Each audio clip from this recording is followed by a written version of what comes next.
Hello there. This is Jedi General of Obi-Wan Kenobi, and you are listening to Jedi Eternal.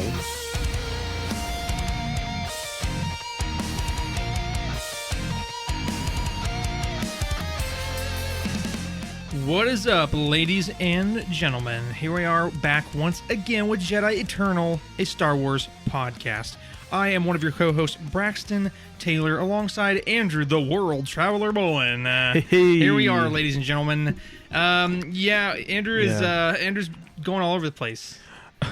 He was out for a while for work, and then now he's traveling again for family stuff. Yeah, so last week I was out of town for most of the week, which is why we couldn't record last week. And then the week before that, you were doing something. I don't remember what it was, so you couldn't record. Right. So that's why it's been so long. So first of all, apologies. Many apologies. We always like to record an episode for every episode of Star Wars that comes out, but it does not always work that way. Right. When we have other, things that we have to do. So anyways, and then this week I have been gone up until literally right before you got here today. Yeah. I pulled in from being out of town again for most of the week. Nice. And then tomorrow we're headed to Florida for a week for a vacation. Huzzah. Well, hey, you know what? That's part of it, man. We got a life too, surprisingly, right? Surprisingly. And that might surprise some of you. Might surprise some of you lads and lasses. Some of you who maybe listen but don't really know much about us. You may think we just live in our parents' basements, but pretty much. Not true. Yeah. So anyway, we are back Neither this week, of our though. parents have basements. Exactly. Anyway, we're back once again, though. Here we are, and we're just in time to cover the season finale of Ahsoka, the Ahsoka series. So we're going to get into that a little bit later, but we have a lot of fun stuff to talk about between now and then. One of the things that we do want to get into, as we do every episode, is we want to talk quickly about our Patreon. And Patreon... for us is a single tier of only $5 a month, and with that we give you guys several different things. First and foremost, if you do like us and you like the podcast and you want to be a part of it, you get to become, when you subscribe to that $5 tier, you get to become what is called a producer. We like to call you guys producers, and in that, you guys, we talk directly to you when we have questions or decisions or we want input. We go directly to our producers first and foremost to get advice from them. Yes. And we shout out to our producers. We thank you for all your guys' help throughout the time that you have been producers. The second thing that you get, of course, is that you get early releases. So if you do like this podcast, and especially during times like recently where there is a new show that's coming out and you're really wanting to hear our review and our thoughts on it, if we don't skip 3 weeks in a row, you will get any episode that does come out at least a few days early before anybody else gets it. The third thing, and probably one of the bigger things, is that we produce a second podcast just for our Patreon producers, and that is called And Other Stuff. And other stuff is just basically whatever we want to talk about, typically other than Star Wars, but sometimes that's included in there, and we have a lot of fun with that. And there's several episodes that you can access right now. If you become a producer, you can get up to 10 episodes that are on there right now. And last but not least, one of the things that we like to do every single episode as kind of a reward bonus is that we like to shout out our producers every episode that we have. So Andrew, who is our patron producers? Our patron producers are Tara Bolin, Grace and David Gill, Alex Mason, Corey Wise, Jay Camdar, and Jenna. Nice. Well, we thank you guys so much, and those are producers. And if you want to be a part of that list, you absolutely can do that by only subscribing for $5. And you get a lot of great stuff with that, and we would really appreciate it because it does help us out too. So now that we're done with that, we're going to move on into one of our newer topics that we have been doing for the past couple episodes, because we are in season 2 now, and that is our fun facts and our trivia. So let me open up the handy dandy book of Star Wars fascinating facts, story, lore, and history from the greatest galaxy from Pablo Hidalgo. And let's see what we got here. I lost my place earlier, unfortunately. not sure what I did with that. I know I'm failing here. Man, I wish I had some cricket sounds right now. I know. Oh well, whatever. So let's just read this one. It says the one and only Lando Calrissian.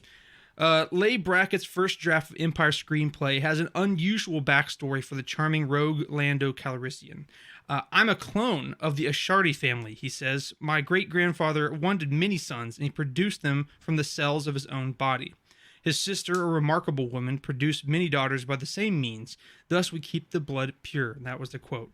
This fact did not appear in any subsequent drafts, and the thread was completely abandoned, thus keeping Lando forever one of a kind. So very interesting, and we're going to get into more of these facts as the episodes roll on, right? But there's a lot of really interesting story prototypes, if that's what you want to call them, Sure. pre-revisions that obviously didn't make the cut, but that is one of the many of them, right? Is Lando being a clone. Very interesting. Yeah, and it goes to show that, again, George Lucas really liked the idea of clones a lot.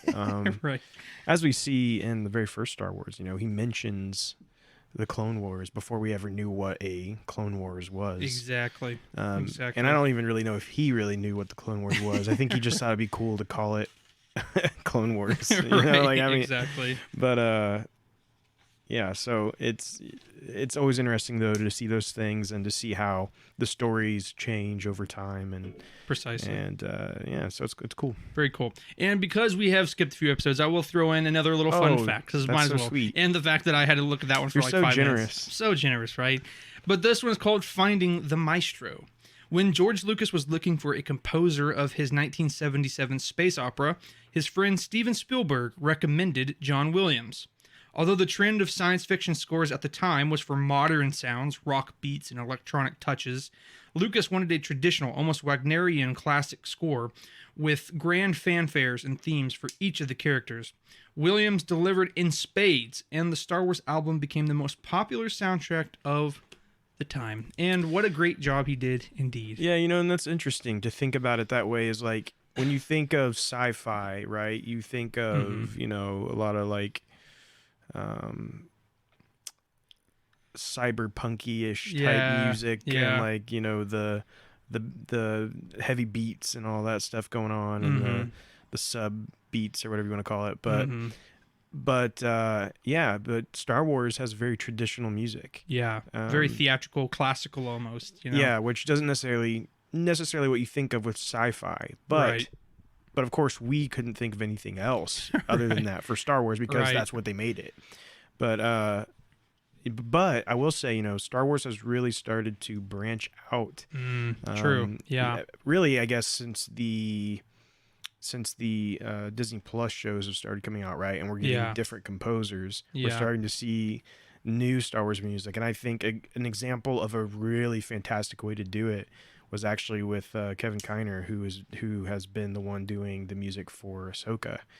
I think he's done a really great job. Yeah, I agree. And a lot of unique stuff, but also kind of like throwing in little bits here and there that we recognize. Right. The most recent episode has a moment like that I'm sure we'll get into later in the episode. But yeah, lots of good stuff. Now, and I will say to supplement that fun fact is that prior to John Williams coming in and finalizing his score as we know it, there was a complete rendition of the Star Wars soundtrack that was supposed to fit in that more modern times style of music. And it's I can't remember what the album's called, but you can find it on Spotify or Apple Music. And it's like Star Wars disco. And that was literally what for a little while they were going to use. And obviously they decided against it, which was obviously very good thing. Yeah, good choice. Very good choice. Made it the timeless movie that it is rather than kind of a cliche little, era piece. But anyway, let's move on. So now that I've given you a couple fun facts there, now let's move on to our trivia question for the week. And the trivia question being, which bounty hunter in The Empire Strikes Back is wearing an old costume from a Doctor Who episode? Once again, which bounty hunter in The Empire Strikes Back is wearing an old costume from a Doctor Who episode? So, we'll let you guys think about that. type in your answers in the comments. Yeah, if you look it up and put it in the comments, we'll send assassins after you. We'll send assassin droids to come after you. But we will. We're going to send those little slugs from Attack of the Clones exactly, at the beginning. You know, exactly. The poison slugs. Yeah, we're going to send the slugs through your windows. That's exactly while you're what sleeping we're tonight. Very macabre. But anyway, we will reveal the answer at the end of the episode. So have some fun, put that in there, and see who gets the right answer. But moving on, we are going to go ahead now into this week's news in Star Wars. What is new in Star Wars this week? And the very first thing that we have this week is that Ahsoka Season 2 has apparently not been greenlit yet for production. Obviously, we just came off the heels, of Season 1, and a lot of people are thinking, you know, what's going on? Where's Season 2 at? But apparently it hasn't even been greenlit. Yeah, so this is one of those things that we could have maybe put in rumors, but I decided to put it in news mainly because Deadline reported this, and I think that it is, factual based on what we know so far. That Ahsoka, my understanding is they wanted to see how this thing played out, right? Right. Before they really committed to anything else. I think it's safe to say that Ahsoka has done critically well. Mm-hmm. Now, what do the numbers look like? I don't really know. I don't know if they're going to tell us that or not. But as far as critically, it has been what I would consider a success. Mm-hmm. And so what Deadline is hearing right now. The way they put it's very interesting. I'll just actually read this here, and you can take from this what you will. But it says some fans have speculated that Dave Filoni's standalone feature film, which will be a culmination of his Disney Plus Lucasfilm universe of The Mandalorian, Book of Boba Fett, and Ahsoka, etc., centers around Thrawn, and that is poised to be next. However, we hear that Ahsoka Season 2 is more of a reality in the conversation, but nothing is locked yet. Yeah, I mean, I could see that being the case, right? I mean, because we set up Thrawn, he's coming back to, I guess, basically, I don't think this is a big surprise, right? I will say this because it's a bit of a spoiler, but it's not really that big a surprise. But Thrawn is coming back to the main Star Wars galaxy as we know it, right? Like, that's not really a big surprise. We knew that was going to happen anyway. Point being, that's what we're led up to. Now, I still personally think that there's still story to tell, and I won't get into that part because that is definitely spoilers, and we'll get into why there's more story to tell. Yeah. But I could almost see that being the case, though, that they make Season 2. But I don't know. I just feel like there's threads that really need to be connected before that movie comes out. And that's just my opinion. No, I'm in agreement with you. I think that it is absolutely poised, set up for a second season, not the movie. I don't think where we end with the characters, I don't think that ending is where Filoni wants it to be for the movie. Right. That's my belief. Right. What we've been hearing all this time is that they do want to have. What is she doing in here? I don't know. She's been here this whole time. She's not supposed to be in here. No, the dog. We're talking about a dog. Yeah. That's what. Sorry. But my understanding is that there was always going to be, at least the plan is to have an Ahsoka Season 2 and also a Mandalorian Season 4 and this other series that's coming out. Help me out. What's it called? The one with the kids. Just totally blanked on it, on the title. Yeah, I'm blanking too. You guys are all screaming at us probably right now, but wow, what is it called? Rogue? No. It's not Rogue Squadron. What in the world? I cannot believe I just completely cannot remember what it is. Hold on. Like, my mind is completely blank. But you guys know what we're talking about. I mean, at least if you follow Star Wars, you know what we're talking about. Yeah, you got it? I know. I'm not sure even what to look up, but Oh, geez. How embarrassing. yeah. Wow, yeah. we're such fake Star Wars fans. I know. We have the We're- podcast. We're such fake Star Wars fans, bro. Hold on. I know, it's bothering me now at this point. Hold on. Skeleton Crew. Thank you. Yeah, how am I Wow. supposed to know that? How am I supposed to remember yeah, that? Yeah, I don't know. So Skeleton Crew, is supposed to also be a part of this, though we're not entirely sure how that works yet. But so my understanding is at least one season of that, another season of Ahsoka, and a fourth season of Mando before we get the movie. Mhm. So, and I think based on the ending of Ahsoka, I think that really goes to show that they want another season. Now, if the big wigs there at Disney refused, but maybe based on numbers, then maybe the numbers weren't high enough or whatever. I don't know what happens then, because I mean, how do you get the story where it needs to be? You know what I'm saying? Like that would be a tricky situation. There is a gap there, and either they're going to have to try to explain it away via comics or something, which still would not be a good idea, or they're going to have to try to sweep it up at the beginning of the movie, or they'll just go right into it and they're like, well, this is they resolved it somehow, Yeah, but we'll get into more of that in our main topic today as we review the season finale.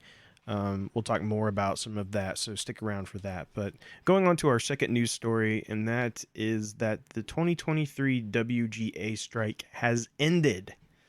So you may ask, what does this mean for Star Wars?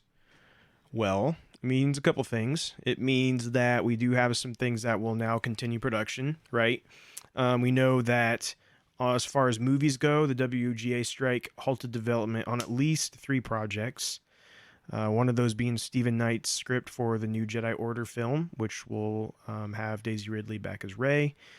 There's the Taika Waititi project that now we're hearing, he may star in, and may have enlisted additional writers over the past few months prior to the strike. And then the Lando movie that we're hearing has been maybe retooled from a Disney Plus series into a movie by Donald and Stephen Glover. So those things we know are being actively worked on, but also, of course, we do have other films that are in some type of development. The Dave Filoni one, James Mangold, and Sean Levy all have projects as well. So we've just not heard as much about those, but clearly there's quite a few things that are ready to be in production or in the process, obviously the WGA strikes were very important for their own reasons. We're not going to get into all that now. But it is important that, people get their fair wages and all that stuff. Right. Right. But it is exciting to know that there has been a resolution, hopefully for their sakes, amicable one. But anyway, that should lead us into hopefully a lot of new stuff coming out in the near future, which is good, right? It's good for Star Wars fans. Yeah, and we know that on the TV side of things, that the 4th season of The Mandalorian was in the middle of pre-production when the strikes happened. They were hoping to get in front of cameras by October. That date obviously is not going to happen anymore, so now it's looking like it will probably be early 2024 when they start production on Mando season 4. So that means most likely we're going to see a pushback in when we view this as well. My guess would have been they were probably going to have this come out probably back in where they used to have it, in that winter slot. We may now see this pushed a little farther. It would be my guess, maybe into spring of 2024, or wait, no, 2025, spring of 2025, maybe. I don't think we'll get this. I'd be surprised if we get Mando season 4 next year with the especially after the strike. I was gonna say we maybe would see it late next year, but now I'm thinking it's probably gonna be 2025 before we see it. Yeah, no, I agree. I mean, it kind of sucks, but that is most likely what's going to end up happening. And kind of backtracking a little bit back to our first, news piece is that it's like of all of these shows that are going to eventually lead up into what I'm trying to say, into the event movie, right?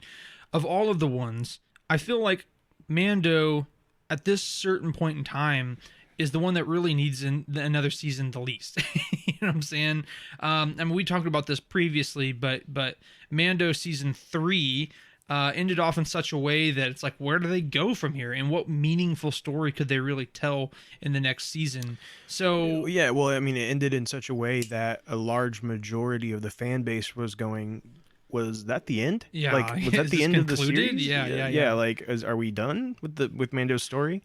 So yeah. the point I'm trying to get at is that I don't know that they're necessarily in a huge rush either. You know what I'm saying? So I wouldn't be terribly surprised if it is pushed out, as far as we're saying, if not even longer. But we'll have to wait and see on that. So. Yeah, and then we know, the second season of Andor is in the works. Tony Gilroy said that there were between 4 and 6 weeks left of shooting. So now that everything's kind of starting back out again, they can hopefully get that wrapped up. I would say, I don't know. When do you think we'll get that?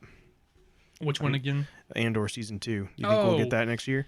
That's a good question. I think it would make sense to get it next year in terms of how things played out and when maybe fall.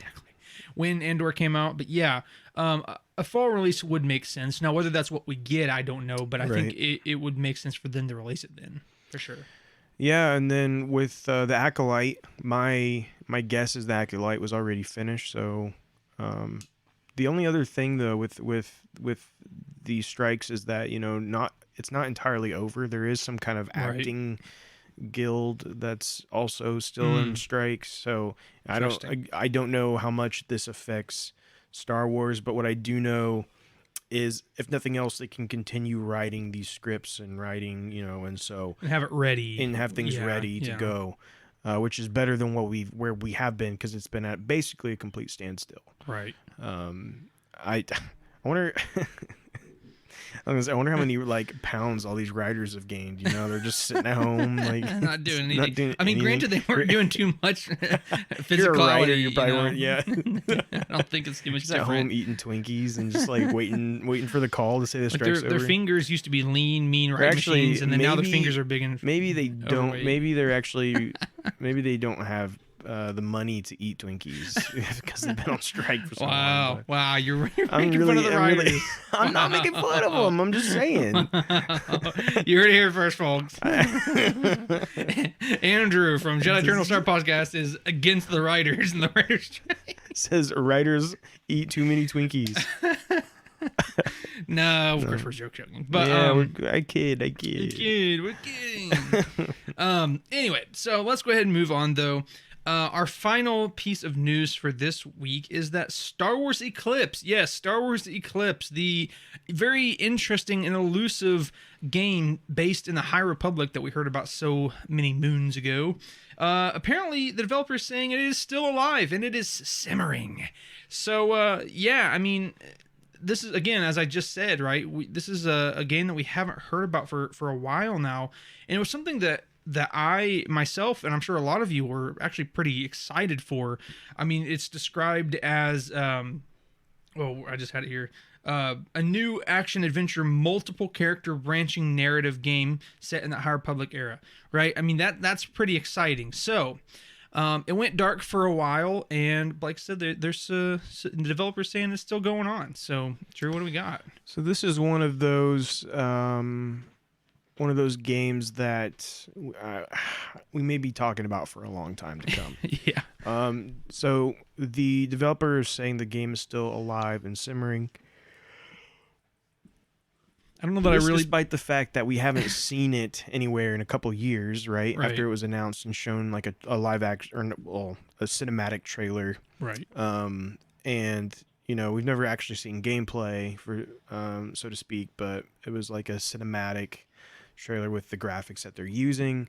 Looked amazing, right? We were all pumped. Mm-hmm. Quantic Dream has done some really neat stuff that I think would fit really well for a narrative Star Wars game.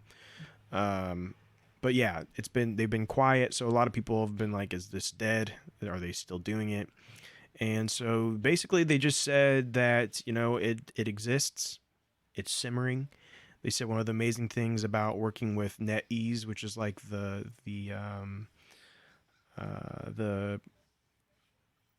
producing company, I guess, of it, said that they're letting them take their time, and they say that the high level of quality that you get when you buy a Quantic Dream game is a testament to the value of that approach, and so they're just taking their time with it and making sure that they do it right. Which I have nothing against if that's true. Yeah, absolutely. But I also could see this being kind of a cop-out answer and it being actually like, right. Really in turmoil in the production stage. But yeah, I mean, that's all we have to go off of with this.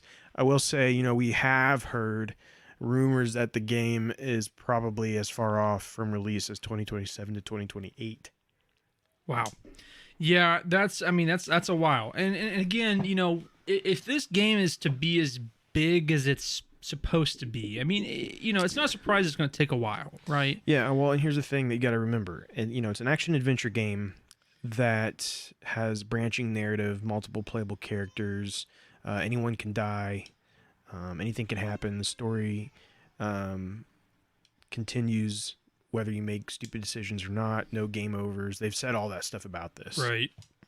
And so that alone takes a lot of work. Oh, yeah, absolutely. But then when you add it into the Star Wars universe, and we're talking a game that we're going to anticipate and expect to be very next gen, so to speak, right? Because it's going to be coming, 2027, 2028. We're talking the end of the life of our current consoles, if not the beginning of a new cycle of consoles. Right, exactly. Right? So, well, and that's the thing. You hate for them to get a whole lot of progress into this and then realize, oh wow, the engine that we're using is outdated for these new consoles. And I mean, it wouldn't be the first game to make something on an engine that was made for 3 consoles ago, but yeah.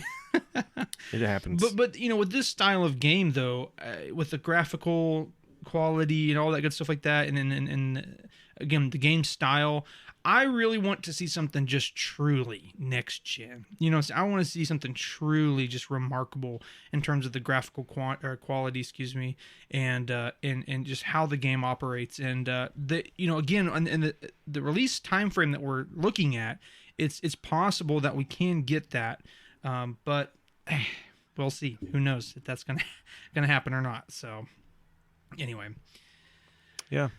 So like I said, it's unfortunately like many of the other things. It's just a wait and see type game. Wait and see. There's a lot of things about Star Wars. One thing you can count on is that there'll be a lot of talk about upcoming things, but then you won't hear anything for a long time, and you'll just have to wait.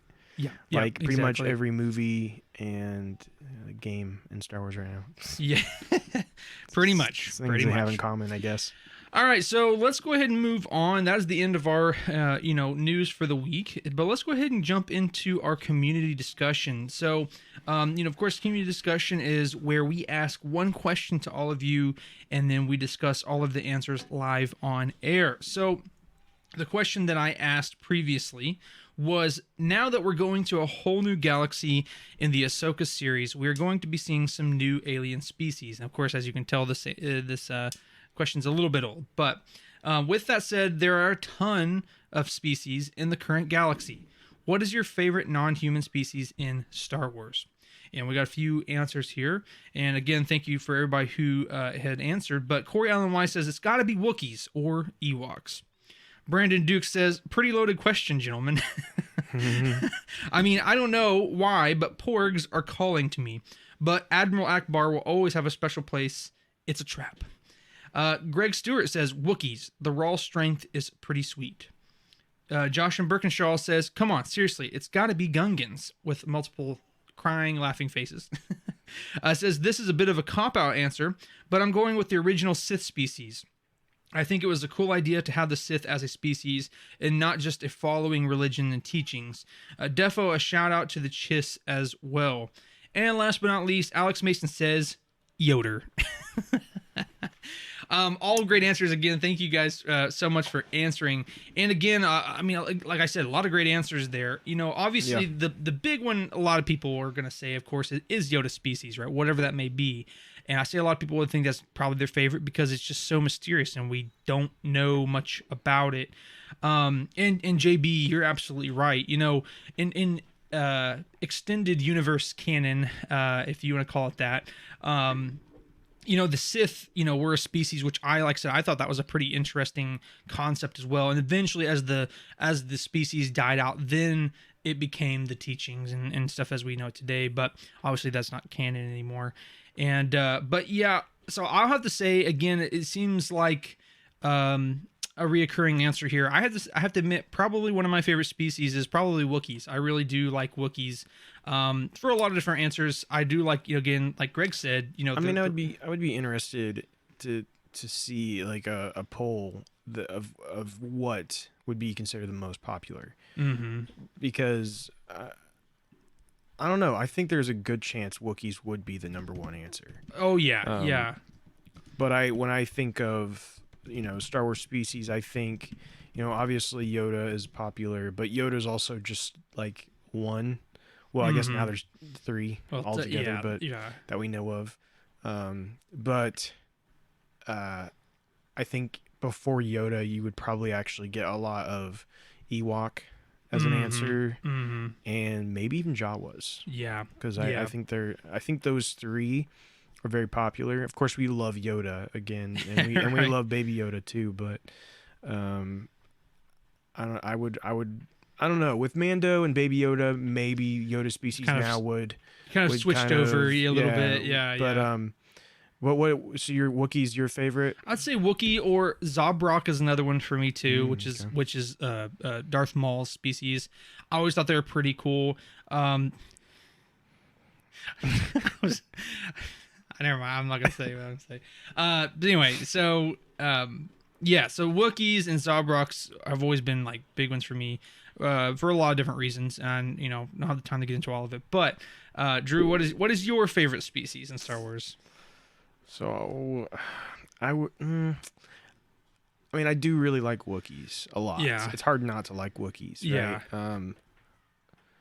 But I do love Yoda species as well. Both of those are, you know, two that I really, really like.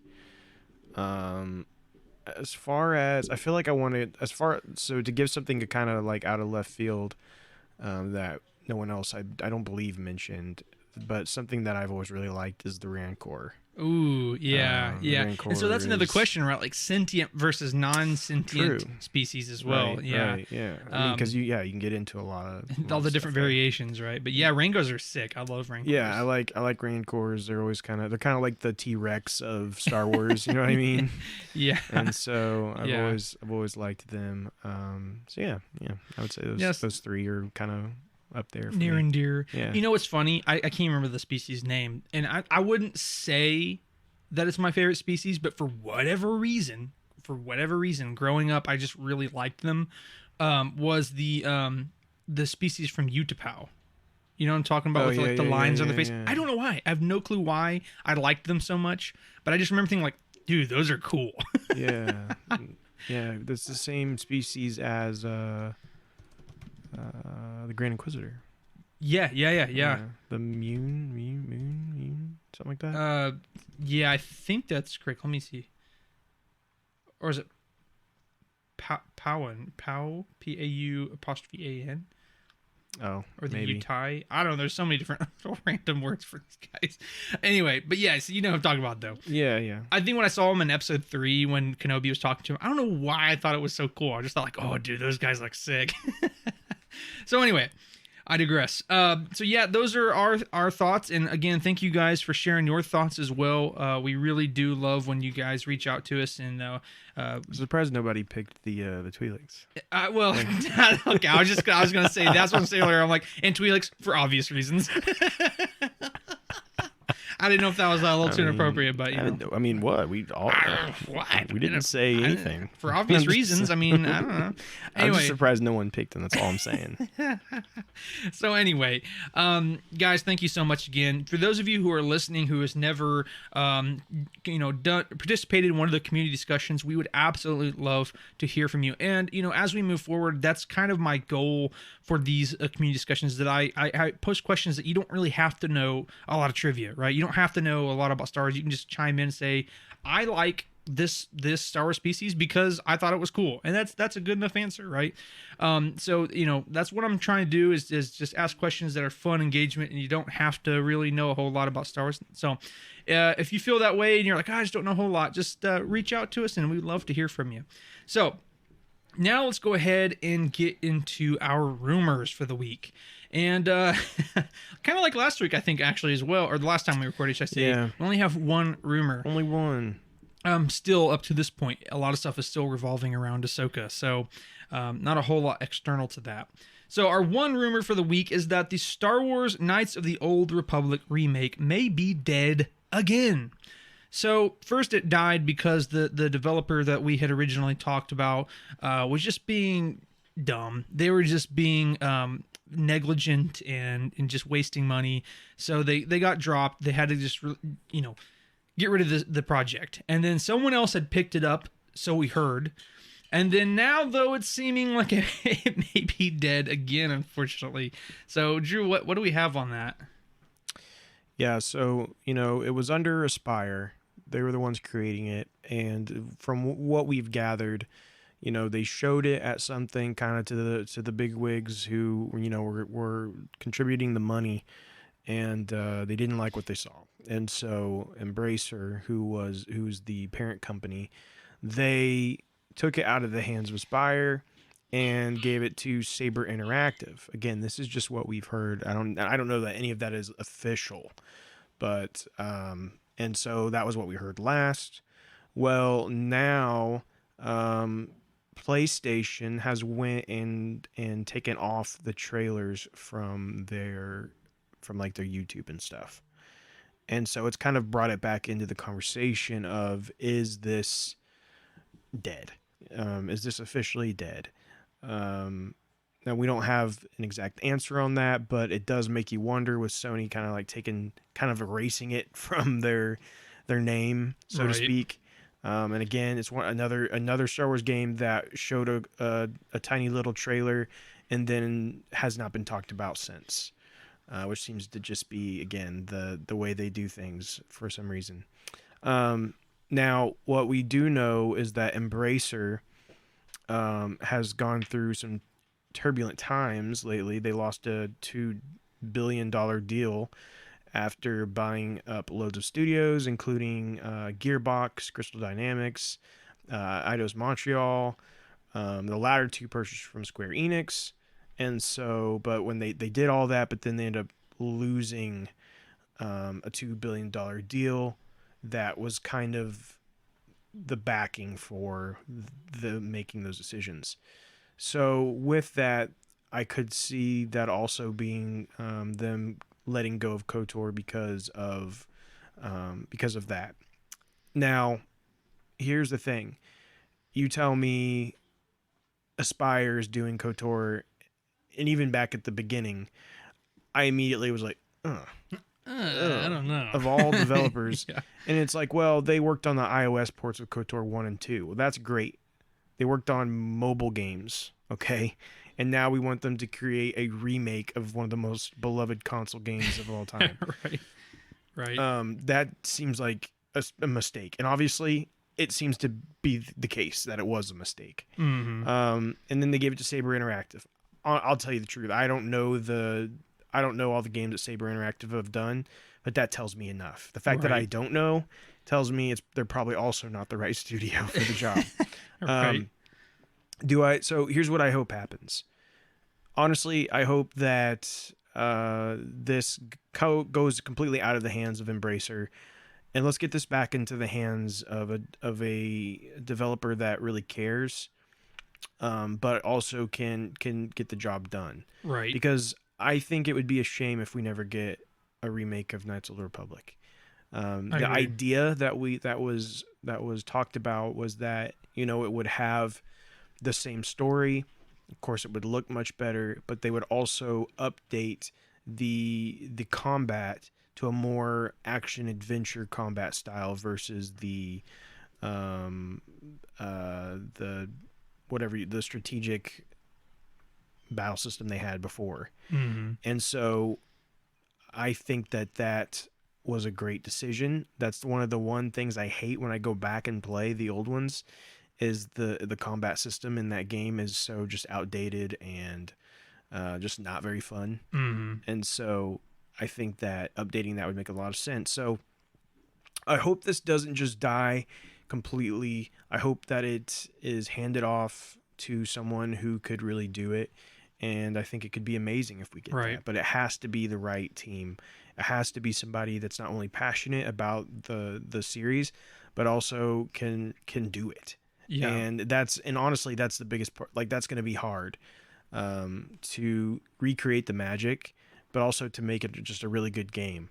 And, you know, there's only going to be a handful of studios that I think could be up to that challenge. Sure. So. Yeah, I totally agree. You know, it is a delicate subject. You know what I'm saying? And you can't just be throwing it around willy-nilly. And I think for a lot of people, it's kind of like we're just like, okay, either do it or don't, you know?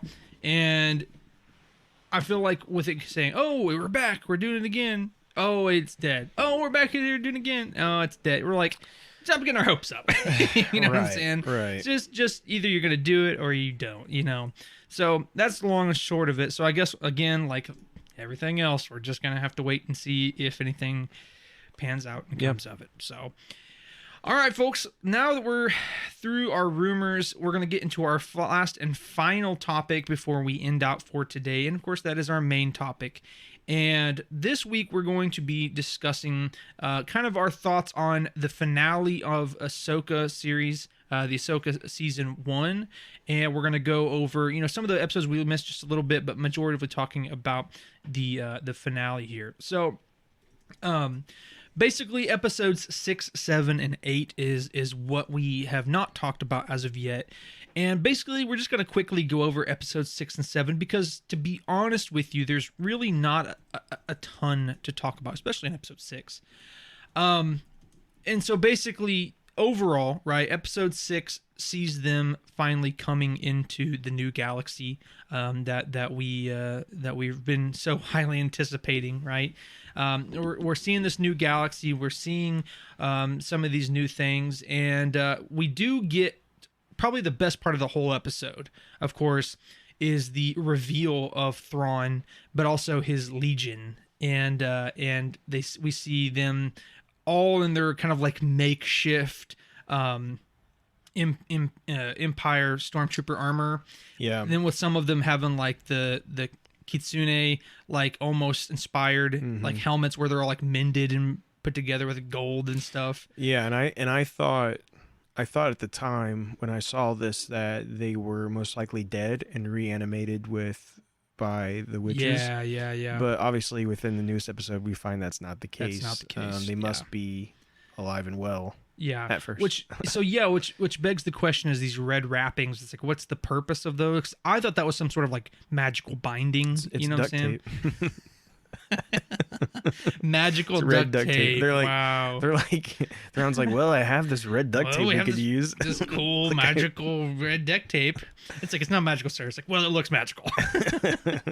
So yeah, no, I'm with you on that. I thought it had some kind of significance to, again, the Dathomir, which is like, I thought they had some kind of like, you know, the bindings of magic within those red things on them, but and maybe there is still something to that. Maybe you know, they never necessarily, we never see a single one with like their helmet off, right? Mm-hmm. We really never see anything that humanizes any of them. Well, so what's interesting is that the night troopers is the only ones that we see with the helmet off.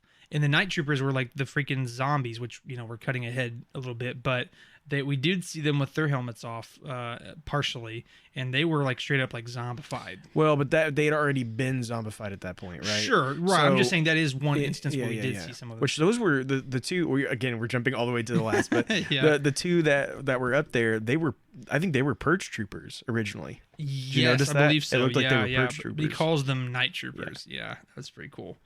I mean, so obviously, in my opinion, that's the best part. You know what I'm saying? That was the best part of the whole episode, is seeing that Legion, though. And of course, Captain Enoch, which, again, oddly enough, I just thought there was going to be more to that. You know what I'm saying? We see Captain Enoch, which with this very like Roman Empire type helmet, where it has like the face inlaid in it, and it's like, how do they make that? Where did that come from? First of all, and second of all, it's like, who is he? And like, I thought there would be just more significance, and there probably will be in the future. But that is, and I'm not gonna. Well, don't get your hopes up though. Star Wars loves to give you stuff like that, and then never. For example, I mean, the first half of the season, what did we all talk about and question the whole time? It was the Inquisitor, right? I can't even remember. It's Marok or whatever. Oh, yeah. We never did really get... We never got an answer for that. I mean, yes, obviously it was some kind of, again, magic. But, like, again, we never really got any true answers about who that was or anything. And then, also, characters like Phasma, right? Like Phasma, right. Who looked so cool. And we thought we were going to get all this story and background on the character.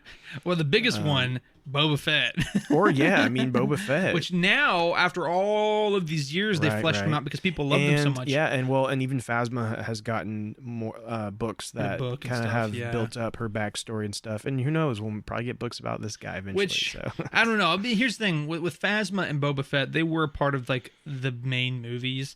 So that's why, that's probably why. But with some of these guys like Captain Enoch and the Marok and stuff like that, probably not. But I would like it. It was a very interesting. I know it is kind of like a thing that does happen in Star Wars, but I was a little disappointed in this series, in the fact that did happen two different times. I agree with you. I definitely, when you see a cool character like that, you want to know more. You want to learn more about the character and why they look the way they do. And, exactly. And I think, it's still very possible that we may get more about him. He seems to be like Thrawn's right-hand man. So, I kind of wanted to see him in action. So I was kind of, again, disappointed we didn't ever really see him in any kind of action. But, maybe a season 2. I guess. Yeah, well, I mean, so like I said, we do have Ahsoka season 2 if that does happen, which I think we're very confident that will. And then also we have the movie as well. So I mean, I'm sure there will be some more fleshing out of those characters. I would not doubt it at all. But to what extent, I don't know. So anyway, obviously in season 6, episode 6, we also get the reveal of Ezra Bridger, and we see him again. And I will say, I felt that it was cool to see him again and all that stuff, but I do feel like the reveal was a bit lackluster. What do you think about that? It was super lackluster. Okay. We've built it up in our heads, right, for so long about like the return of Ezra eventually. Yeah. That you just, I guess, imagine they're going to make it into some big fanfare, right? Kind of like, well, honestly, they kind of did it with Thrawn, right? They kind of made it his intro kind of a big thing, a big deal. And then you see Ezra, and he's just kind of like there. Hey, she turns around, there you he miss is. Me he's or leaning something against or whatever. And then they give each other a hug, and then that's kind of it, And part of me's like, well, that's kind of just Ezra in a nutshell, though. It's like he's super just like super, super down to earth, and just kind of a normal guy type scenario. And I think maybe that's why they went that way, because they kind of wanted to portray that, like he's just this super normal, friendly guy who happens to, be a Jedi. But at the same time, I kind of had hoped to see him maybe have kind of grown to a new... Because here's the thing, from what I've seen of him so far, he feels kind of like he's just the same, like he's just Ezra. So it's like, what, like 11 years later or something like that? And he's completely been in ice... several years, right? Maybe Yeah, some between 9 to 11 years. Several years, and he's also been in complete isolation in a whole new galaxy, having to like basically his only ally at this point. You're right, play on words, is the Force. You know what I'm saying? And him having to like, you would think that he would be reaching deeper depths in the Force like than we've ever seen or something like that. You know, and again, I'm not, crapping on the show because I really enjoyed the show. I really did, and we're gonna get into it. As we talked about the finale, I'll probably talk about our kind of feelings about the show as a whole. But, I really did enjoy the show. But I do think there has been a few instances where they kind of dropped the ball. And I just think that the Ezra, reveal, but also the Ezra as a character as a whole in this series is kind of just dropped the ball. I don't know. That's just how my feelings are. It's cool to see him again. And we do see some interesting things, but it's just like I just expected more. I think what drives me crazy about it was Sabine shows up, and he kind of was like, so like, what happened? How are you here? And she's kind of like, oh, we'll talk about it later. And he's like, okay. Yeah. Like, what? You haven't seen anyone in the past 10 years. Yeah, and somehow all of a sudden she's here in another galaxy. That you have been trapped here for all this time. Mm-hmm. And she doesn't want to tell you, and you're just like, okay. Yeah. Like, what? Which, again, you could say, like, well, that's just his nonchalant nature. And, he just realizes at this specific time there's bigger things to deal with. But it's just like... But even though, yes, there are bigger things to deal with, they don't act like it. Right. They're just, like, hanging out. They're just, like, hanging out with the turtles. Well, episode 6 was... I had a gripe with episode 6. Yeah. And I felt like it was just, like, a play date. Yeah, episode, well, and 7, and even going into the next one, we still see like Ahsoka and Sabine and Ezra, and they're all just kind of like hanging out with these turtles. And it's like, don't you know Thrawn is like Thrawn himself? Thrawn is here, and he's trying to leave, and he's gonna leave you behind. Like, your only way of leaving right now is making sure somehow you're on that same thing with Thrawn. And not even just that, not even just you getting back to your galaxy, but also like the fact Thrawn himself, and he's going back to that galaxy. Not just that you're stranded, but he's going to go take over the galaxy again as the Empire. And you guys are just hanging out with these turtles, just talking it up, and bro, what is going on, man? Yeah, leave the turtles. Leave the turtles, bro. Leave Donatello, bro. He's okay. Leave the little junior Ninja Turtles and like the crab. They've been there turtles. For a long time. I'm sure they'll be fine. Yeah, it's their home. It's their home. Yeah, it's like go stop Thrawn. Well, so this is. I'll pause here. So this was kind of like one of the gripes, right? Is that like I feel like they didn't know what they wanted to do in the last couple episodes. You know what I'm saying? Like they got to this new galaxy, so naturally you think, okay, we need to explore this a little bit, and this is the first time we've ever been outside of the main Star Wars galaxy.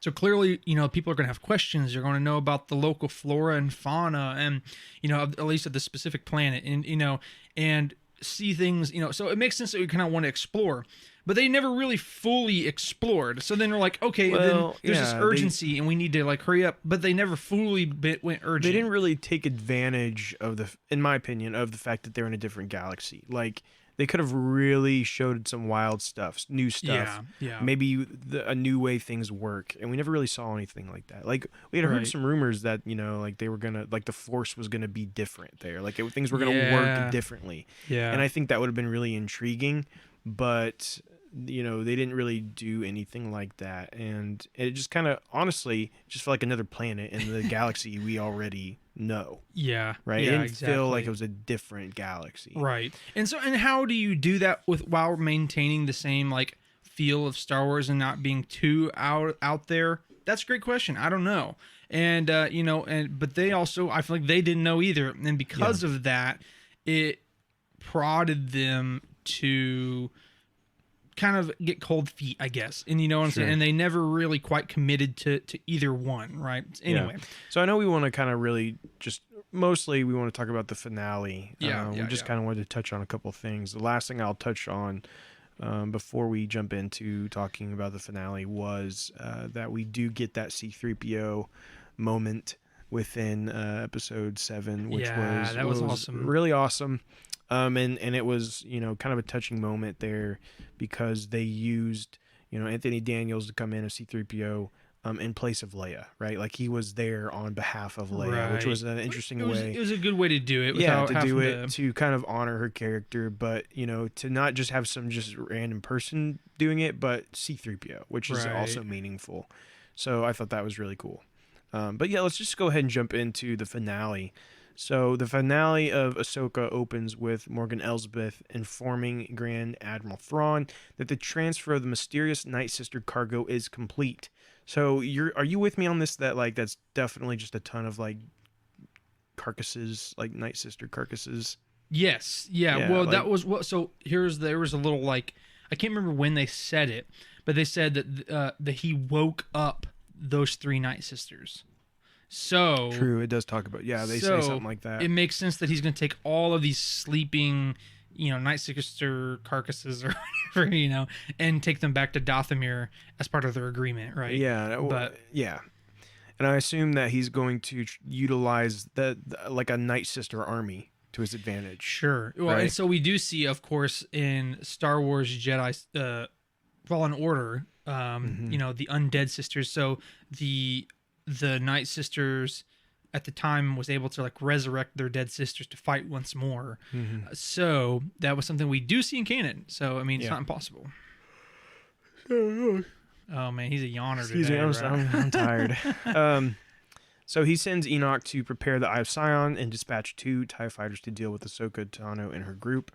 Morgan is arrogant that they have beaten the Jedi, but Thrawn is quick to point out essentially all of the original trilogy and how the Rebellion and Jedi have beaten the Empire before, which I thought was kind of a, Thrawn's like, well, listen, a lot of people on the Empire have thought that they Underestimated. were, Yeah. So Thrawn thanks the Night Sister Great Mothers. They, in turn, thank Morgan Elsbeth for coming and offering the gift of shadows. So Morgan that was pledges interesting. to abandon her old life to them. With fingers glowing green, they brand Morgan's face before summoning a vortex of green magic, which that was creepy. Yeah. And you could hear like the whispers of like a souls of Night Sisters were like I don't know, like going inside of her or something.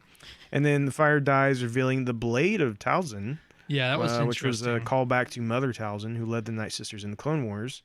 So they give Morgan the blade, which glows with emerald flames, as the final title card is revealed, which I loved.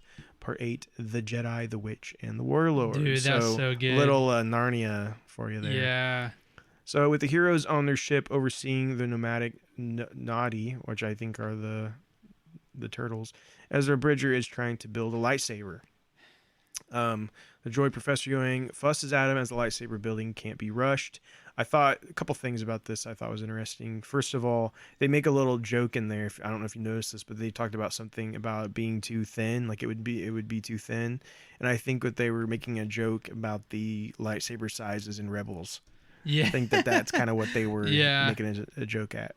Well, that would be funny because Yeah. Anyway, yeah, Yeah. that would be funny. So I think that's kind of a nod to that. And then this was actually just a great moment. One of my favorite moments of the episode actually was having Huang talking here with Ezra and showing Ezra building a lightsaber, which is also hilarious that he's building a lightsaber now after Right. literally just being like, I don't need one. Yeah, well, I'll so just- literally the previous episode, the end of the previous episode is, oh, I don't need that. I don't need that. Yeah. The Force is my ally. And Yeah. then like immediately cut to Immediately building goes his and own builds a lightsaber. Like, So, okay. Huang says he taught Kanan. Also kind of cool. He also uses his real name, Caleb. And so Huang gives a lightsaber piece to Ezra and says basically that, the other piece belonged to Kanan. And so he kept the other one in case he ever wanted it. And so now he gets to give it to Ezra. So Ezra gets a new blue blade lightsaber that has that piece that was like Kanan. So that's kind of cool. After Sabine walks away, Huang gives a brief summary to Ezra about what happened to Sabine, her training with Ahsoka, and the loss of her family on Mandalore. This, I think, was interesting. Basically, finding out that the reason that Ahsoka decided not to train Sabine was because Sabine was doing it for the wrong reasons. Mhm. Sabine was doing it because of what happened to her family on Mandalore, which we know reasons like that lead to the dark side. Mm-hmm. Yeah. And so, I think I'm with Ahsoka on that. I think Ahsoka made the right decision.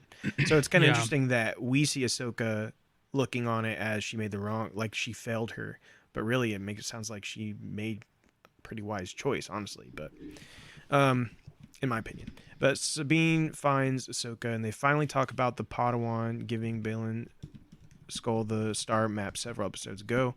Ahsoka is not mad, accepting Sabine's apology. Ahsoka notes she made her own slew of difficult choices and says that Anakin always stood by her. So that was kind of a moment like, what the tears? So she is choosing to stand by Sabine in her choices. Yeah. Just then, Thrawn's TIE fighters show up and disable their ship, but Sabine maneuvers and swipes the TIEs, saving the turtle people under their protection. Sadly, their ship is damaged and unable to fly anymore. Ahsoka isn't phased. Enoch reports to Thrawn, and the Grand Admiral proceeds with the ground assault. Ahsoka, Ezra, and Sabine hop on a couple of howlers, while Huyang stays behind with the turtles to work on the ship. Morgan now commands a group of volunteer night troopers. So yeah, it was interesting. That's when I decided, well, they must not be already zombies, because she says that it was a group of volunteers. And he's like, those magics. And he's like, yeah. they realize, like what's going to happen. And she's like, yeah, they understand, they get it. So, she tells Thrawn they will fight for him. He corrects, it's for the Empire, not him. Mm-hmm. The heroes find the Eye of Sion with one last check-in with Huyang, who tells the Jedi not to wait for him.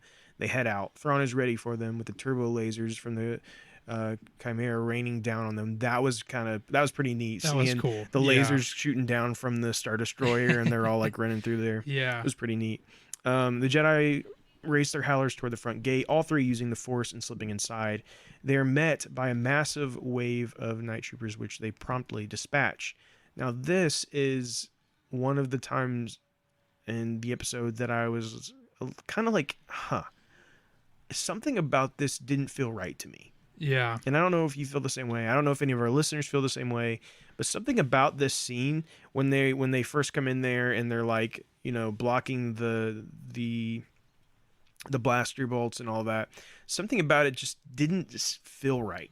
Like it just didn't look right or something. Something was off. The choreography was really goofy. Maybe that's what it was. Maybe maybe it was too slow. Yeah. Maybe they needed to like speed it up a little bit. I don't know, but something just seemed off. It didn't look good to me. Yeah. I was like, here we are. We have three like Jedi with lightsabers standing here for the first time in forever. We've probably seen three Jedis on the screen, right? Like it should be a moment that we are so hyped. And instead I'm sitting there going, this looks weird. It doesn't look right to me. And like the way Ahsoka kept like waving her arms to like block. It was weird. Yeah, it was odd. I don't know. And I don't know if it was too slow. Again, I don't know. If you have a suggestion on what was going on there, put it in the comments. I'm curious if anyone felt the same way as I did here, but like it just seemed off. And so after they finish them, which another thing, we do get a few cool moments here, though, I will say. There were some cool moments when they were fighting. One moment, though, that I thought was really strange to me was at the end of this, we see Ezra doing some stuff, and then at the end he force pulls two stormtroopers towards Ahsoka, and Ahsoka slashes them, which was cool. But then Ahsoka's got this like grin on her face, like she's just like absolutely loving killing these people. So here's the thing. So we see in episode, I don't know, early on, right, that the same exact thing happened, but with Sabine. Sabine pulls two people in with her and she kills them. But the whole thing is that like all of a sudden she's supposed to be different now. She's supposed to be the Ahsoka the white instead of the Ahsoka the gray, Maybe so, I don't know. Maybe we read into that too much because I don't know. She murdered these people and she loved it. And like and so I look at it from another perspective of like Obi-Wan Kenobi, who, in my eyes, Obi-Wan Kenobi, if he even took one life, it would be significant event type thing. Yeah, like he would be, sad about that, disappointed.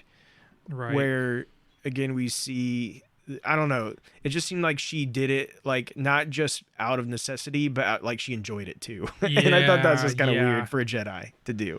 Exactly. That was very odd to say the least, and I'm not sure what I don't know. Well, so okay, I don't want to hate on the show because I really truly did like it, but those were some of those weird little nitpicky moments that I was like, don't get me wrong. Again, when we do this show, that's what we kind of focus on, right? Is a lot of the nitpicks. I loved the Ahsoka series, the Ahsoka, and I would like to actually do this at the end, but kind of like see where we rank it. But like, I've really enjoyed this series. And honestly, it wasn't until this last episode that a couple things really kind of started to really bother me. But moving on, what we see here is the Night Sisters now bring them back to life. And now they are zombies. I mean, straight zombies. Straight up zombies. So shot after shot, lightsaber swipe after lightsaber swipe. The Night Troopers keep coming, and they seal the zombies behind the door and continue on. And so Thrawn requests Morgan buy them more time. She solemnly accepts in the name of Dathomir. So like he's like for the Empire and walks away, and she goes, "And for Dathomir." Yeah, that was interesting. Yeah. And so meeting the Jedi, it's time for Morgan and Ahsoka to have a rematch. Ahsoka sends Sabine and Ezra ahead, who are met with their zombie troopers of their own to battle. That was interesting though, that she's there to like stop them from reaching Thrawn, but then she does not care and lets Right. lets Ezra and So Sabine bizarre. go. It's Like just she so just stands there and weird. literally just lets them walk past her and continue It's on. so weird. It's so which weird. was man. I was don't a know. weird decision. And so Thrawn takes his position on the Eye of Sion with the Great Mothers, and they start taking the ship out. As Sabine is pinned by the zombie strangling her, she reaches out to her fallen lightsaber and uses the Force. Whoa! For the first time to call it to her. She takes our last zombie, Kylo Ren style, if you noticed, with sticking up to the head and activating the lightsaber. Oh which yeah, is the same thing I forgot he that did that. he does that. Remember, she throws in the lightsaber and he's got it, and then he does. presses the button and it Yeah. goes through the head of Okay, I the remember. Praetorian Guard or whatever. Praetorian, Praetorian, something like whatever that. it is. Yeah. So yeah, that was kind of, I don't know if that was an intentional callback, but that's what it reminded me of. So they beat the final troopers there, which they were some big troopers too. Again, they were like purge troopers. Yeah. And so here's my other biggest complaint about this episode is the whole Sabine using the Force. Mm-hmm. So here, first of all, Sabine, someone who we've pretty much through this whole series so far has kind of gone on and on again about how like she can't feel the Force, or she can't use the Force at least. Right. And so, she's being trained as a Jedi, but she can't use the Force. And so that was kind of, and we talked about how, maybe she doesn't have the Force, but she learns how to lightsaber fight and uses her Mandalorian Right. tools as kind of her Force, right? And we Right. talked about how maybe that could be kind of an interesting thing. And so I will tell you, when I saw her all of a sudden pull that lightsaber into her hands, I kind of just went, ugh. I'm not going to lie. I know it was supposed to be like a big cheer moment. I did not feel that way.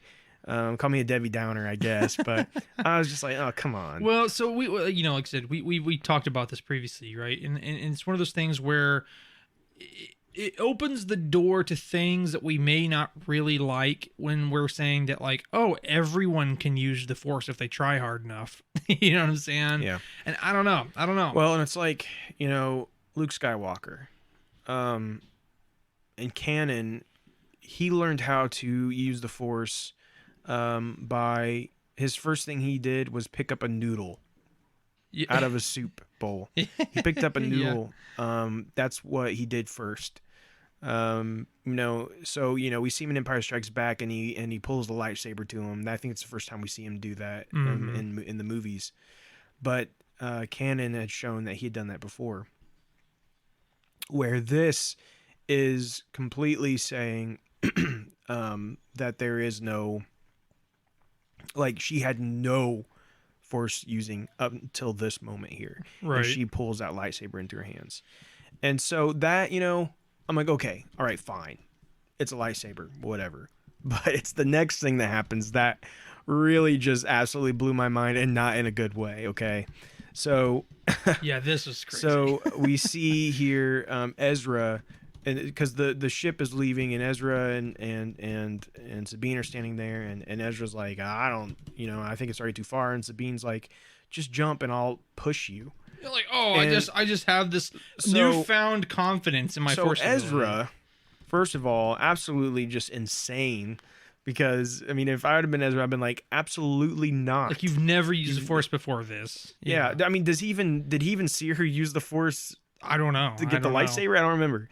But for whatever reason, he does it, right? And so he just backs up and he runs and he jumps, which, first of all, his jump is like pretty insane. Insane jump.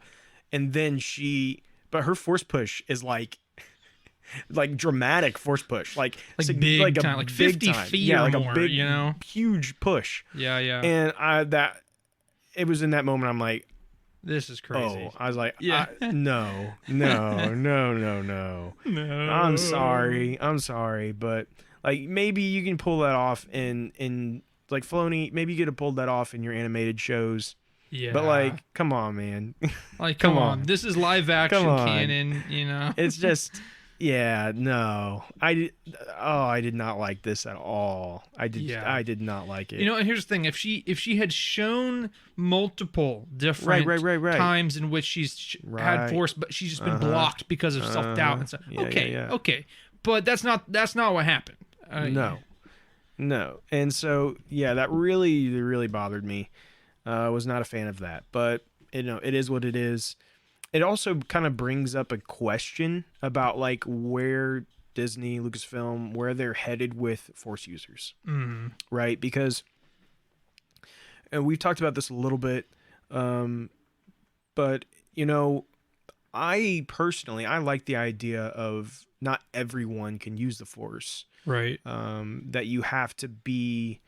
You in a sense you do have to be special, right? You are given a certain amount of special ability to be a Jedi. You can, in a sense, be a chosen one.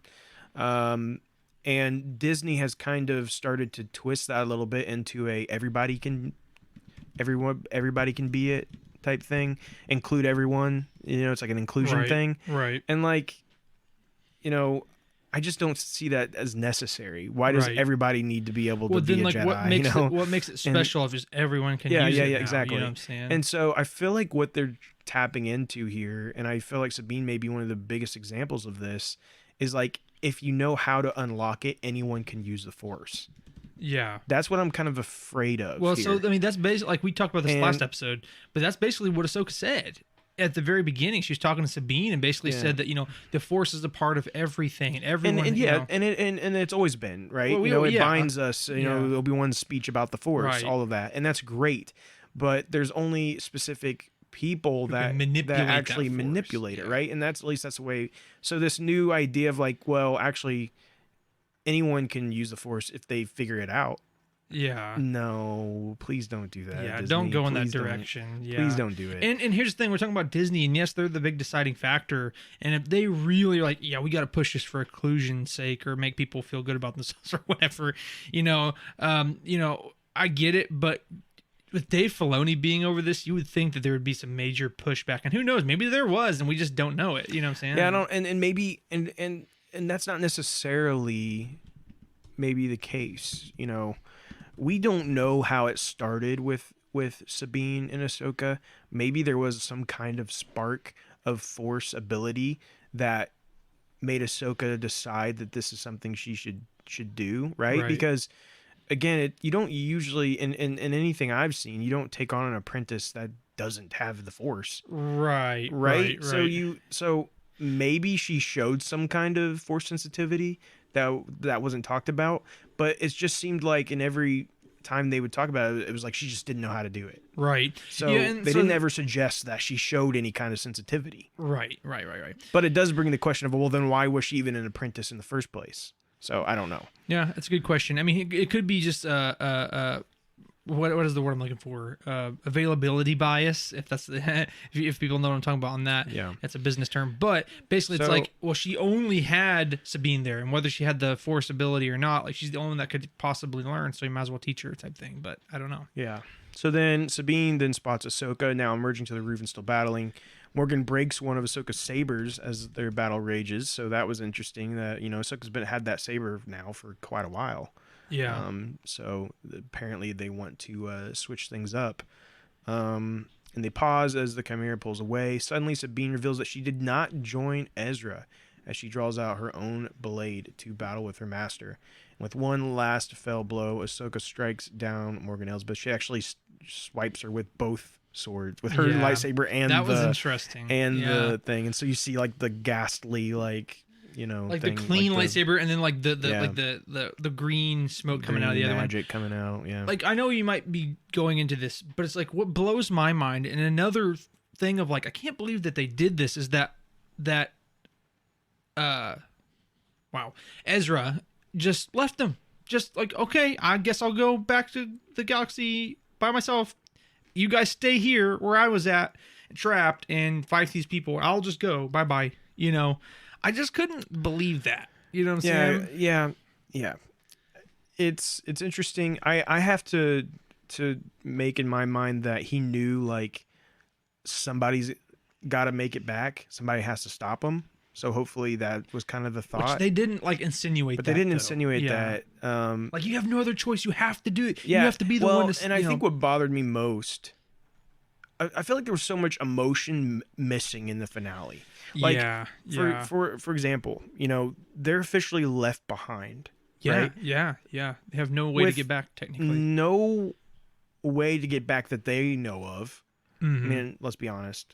They're probably going to find a way back, right? Sure. But as of right at this moment, they don't know of any way to get back. Yeah. And they know Thrawn now has gone back. Yeah. Like, there should be a lot of, like, No! Yeah, and they had completely fine. Well, so what blew my mind is that when they're up in space, right? Yeah. And they're like about to ship or shoot the ship off into hyperspace or whatever, and they're just like putting along on their little ship. They're not like trying to get to them. They're just like zzz, watching them do it. I just remember watching it the episode and thinking like, what in the world? Where's the urgency? You know what I'm saying? Like, I don't know. And then so Thrawn calls Ahsoka's ship and cites Anakin's teachings for his victory.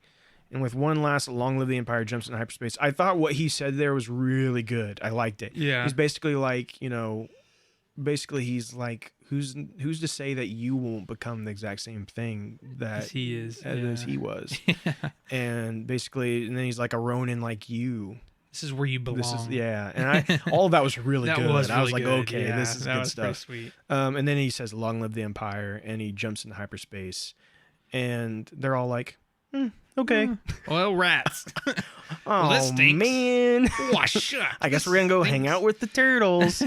Let's go back to Donatello. Yeah, I know. Just bizarre. It's just odd. And also with like Ezra, he's just like, well, guess I'm gonna go put some stormtrooper armor on, and just casually go see Hera. He wasn't like, no, like Sabine or anything. He's just like, whoa, here's some stormtrooper armor. Yeah. I don't know. It's just bizarre, man. Yeah, very bizarre. It was missing that emotional connection for me. Like all of that could have been so much more emotional, and like, oh no, and I've already talked about. I think, well, maybe actually we just talked together about this because it's been a while since we did the podcast, but that Thrawn needed a big moment to really show off what he's capable of. His intellect, his power. And his power, and make him feel like a real threat. We know he's a threat just because we know the character of Thrawn, what he's done. Right. But this show never shows it. It never really shows like his tactician mind. Right. The only thing it does, is basically like he just runs away before they can catch him. Yeah. Basically. Yeah, pretty much. Again, I'm sounding so negative about all of this, but I really did love the show in a lot of ways. Yeah, we'll get into it. It was just kind of how it ended that really has bothered me. But so after that, we see Shin Hati arrives with the bandits who fought with her before, and she ignites her lightsaber, so I guess she's like, hey, you guys are gonna follow me now. Yeah, I'm your overlord. And then we see Baylan Skoll, who again, and that was another weird thing about this episode. You only see him like Shin and Balin at like the very end. Yeah. Just for a few minutes. It's like Very they've odd. been like a huge part of the show. And they're abandoned there, and like there was no reveal of like their emotions in that moment, knowing they've been abandoned too. So, anyways, one of the cooler moments though is here we see Balin, and he is on a statue on the planet, and it kind of zooms out, and it's the father. Yeah. One of the gods of Mortis. And to the statue's right is a figure of the brother. Yes. And to the left is what is the shattered remains of the sister. Which is the head cool, is gone. It's a cool little callback to obviously Clone Wars. Yeah. And so Balin is kind of overlooking this. The statue is pointing, right? And so he's kind of looking off into the distance at where the statue is pointing. Did you catch what that was in the distance? I don't think so. I did some research, and I know exactly what it is. No. I do. I know exactly what it is, at least in my opinion. Oh, in your opinion. Yeah. Yeah. No, what? I don't know. So it's this mountains, right? And then there's this what looks like some kind of like long, like a tower or something, right? It's got light coming out off of it. So I didn't see anyone say this anywhere. I thought maybe there would be people that would agree with me on this, but I didn't see it anywhere. But I want you to get on your little lappy there. My little lappy. And you guys can all do this on your phones or whatever, but just look up Mortis.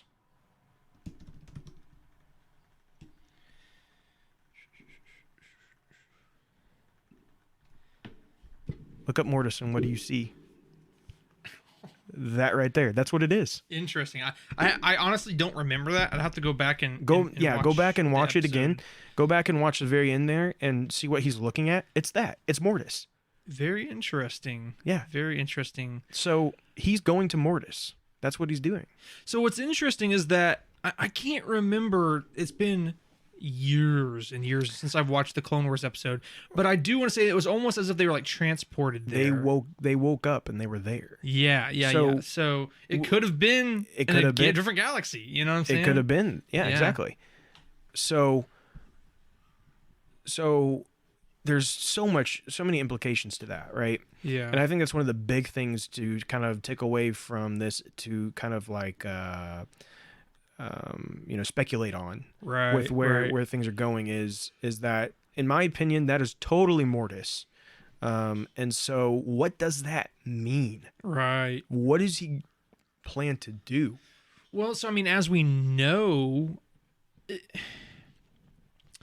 I'm trying to remember.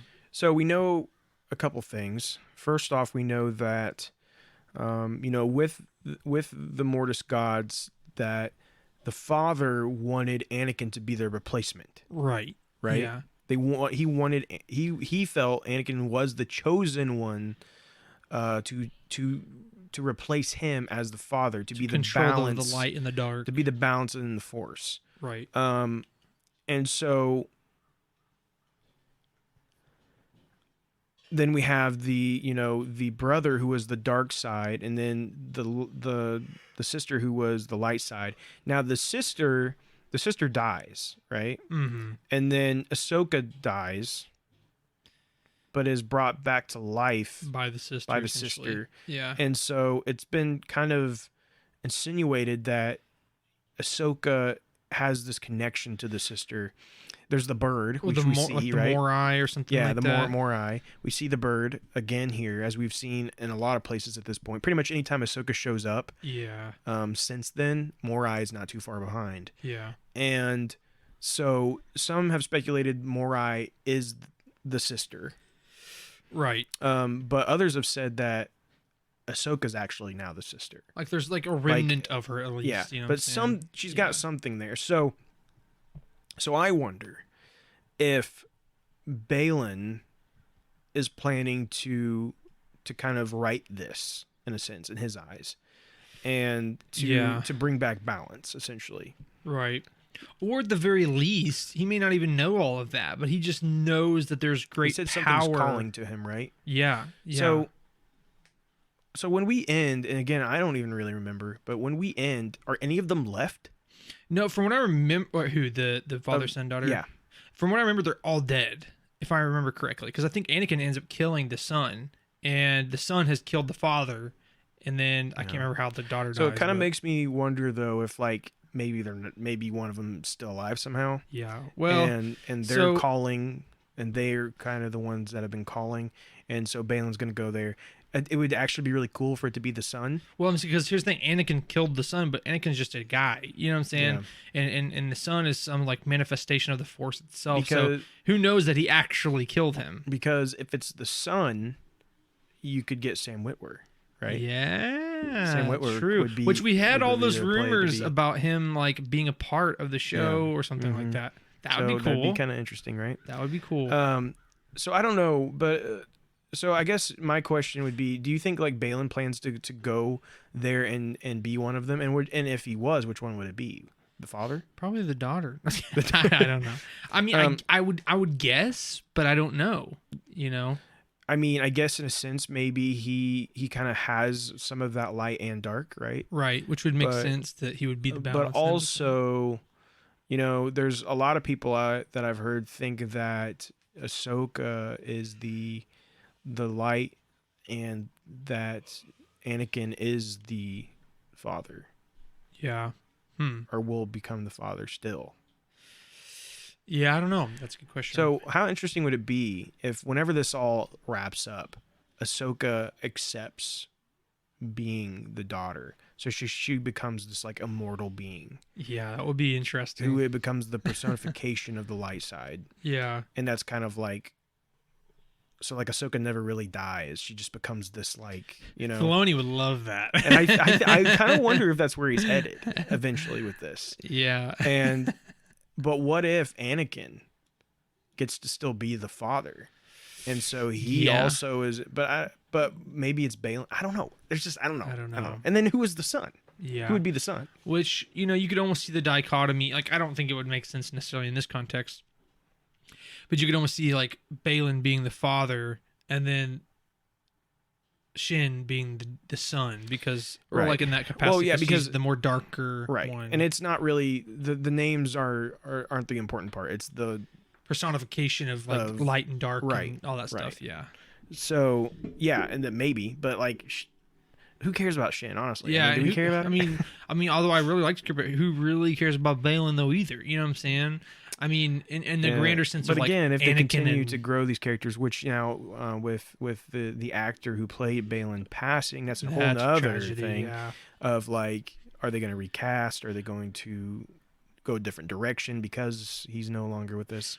I feel like he seems to be going to continue to play an important role, so I feel like they're going to have to recast. Yeah, I don't know. Well, so that was a question that we had like on one of the previous episodes that we've done. Was that you know, do you think that they'll they'll have him die off or whatever in the series, or they'll have him go off and do his own thing and kind of ride him out type thing, because he has passed away in real life, and they but we got our answer is that he has a big storyline potentially that could be happening. Yeah, potentially like really big stuff, right? Which again is a tragedy, because of all of the stuff that's happened throughout this whole series, his character's been phenomenal throughout this from the start to finish. I've loved his character. Just absolutely phenomenal job. Yeah.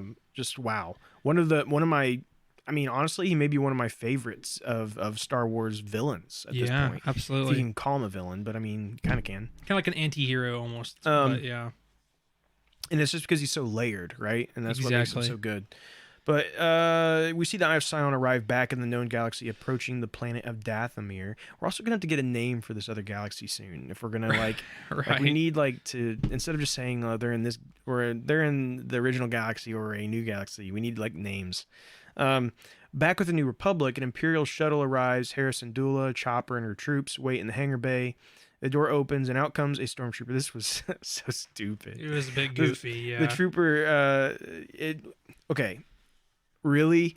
Again, I understand it was for some cinematic sake, but the dude walks out in full stormtrooper armor with his helmet still on. Like they're not going to blast him away. Not only does he walk out that way, but he just continues to walk that way with his hands up, and they're all aiming guns at him, and he still doesn't say anything. He still doesn't take his helmet off. He just keeps walking towards them. I'm like, this guy has like lost brain cells in this other galaxy. But he finally takes his helmet off, like after way too long. Yeah, that was bizarre, to say the least. That was so weird. So anyways, reveals to be Ezra. Hera's overcome with emotion, seeing her long-lost crewmate. Sabine joins Ahsoka, who praises her Padawan for getting Ezra home. Ahsoka says they are where they need to be and that it's time to move on. And again, it's like, okay, you're where you need to be. Where you need to be, how do you know that? Is it just like because you just have this feeling? Because, you know, Thrawn totally just left to your galaxy, and like, that dog is about to... That dog has got issues going on. Can you open that door real quick? Like, I think maybe she's wanting to go out. Good Lord. Sorry, I apologize, but I think my dog's about to die. That's so bad. So bad. God. We have to end the episode early on that one, dude. That dog just Oh my farted, and it is goodness. bad. Oh my Izzy gosh. just absolutely destroyed this room. So bad that we're still recording, but we had to like let her Oh my out because it was gosh. so bad. I didn't know she was in there. Sorry. Shoo. I mean, that's strong enough. I wouldn't be surprised if you guys can smell it through the microphone. Holy cow. Okay, so I can't even think right now. well now there's like a food smell coming in here. That but- doesn't help. No, but so anyway, we apologize for that delay. That outburst. So then Sabine thinks she feels something but plays it off.